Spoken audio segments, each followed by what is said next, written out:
Scuderia Ferrari is not just a Formula One team. It's the oldest team on the grid, the only one that's competed in every single season since the championship began in 1950. Today, we're breaking down the history, the legends, and the drama behind the most famous name in motorsport.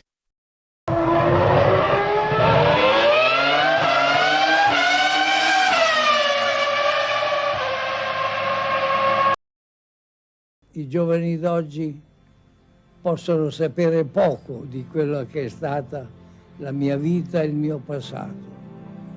Se dovessi dire che quando sono partito pensavo di farmi qualche cosa di più di una sola macchina, direi una bugia.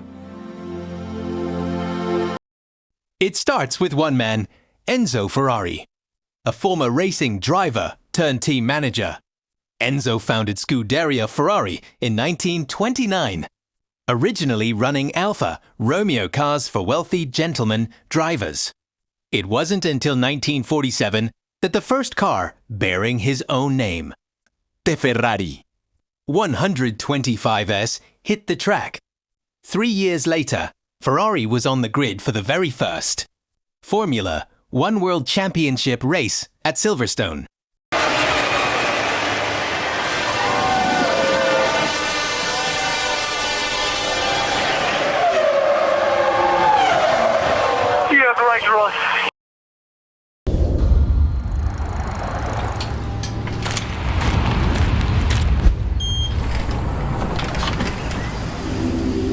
Everything happens in Maranello, a small town in northern Italy that's become almost a pilgrimage site for fans.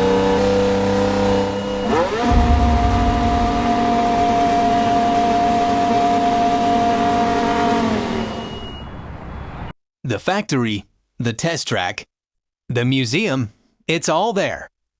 And it's why fans still call the team the Prancing Horse, or simply the Scuderia.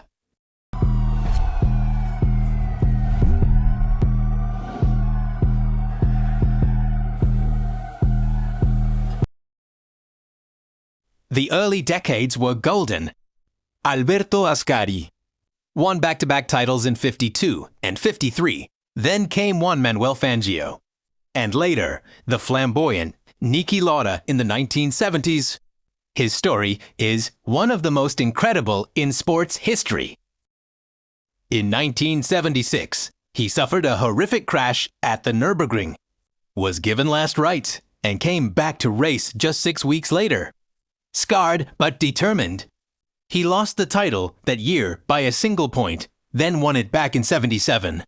But after Jody Schechter's title in 1979, Ferrari hit a 21-year championship drought.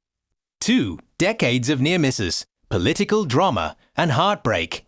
Then, in 1996, Ferrari signed a driver who would change everything: Michael Schumacher, alongside team boss Jean Todt and technical genius Ross Brawn.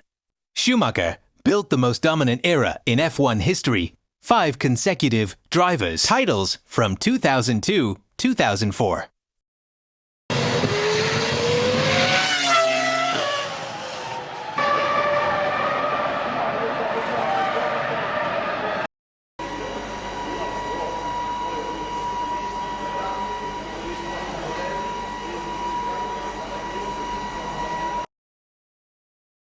Since Schumacher left, Ferrari has chased that magic ever since.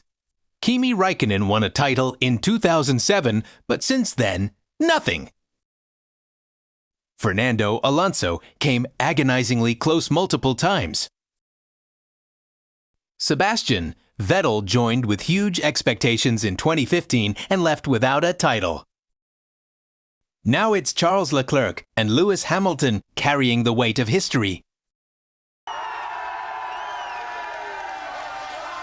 It's difficult to find proper words for such feeling. I mean, there was such an And that's the thing about Ferrari, the pressure is unlike anywhere else. The Tifosi, Ferrari's famously passionate fan base, turn every Italian Grand Prix at Monza into a sea of red. Losing at Ferrari isn't just a bad result, it's a national story. Whatever happens next, whether it's Leclerc finally delivering, or a new signing changing the story, one thing is certain. Ferrari will still be there, in red, chasing the title that's eluded them since 2007. If you enjoyed this, dive into Ferrari's history. The next video covers a team built by a drinks company that redefined modern F1 domination. Subscribe so you don't miss it.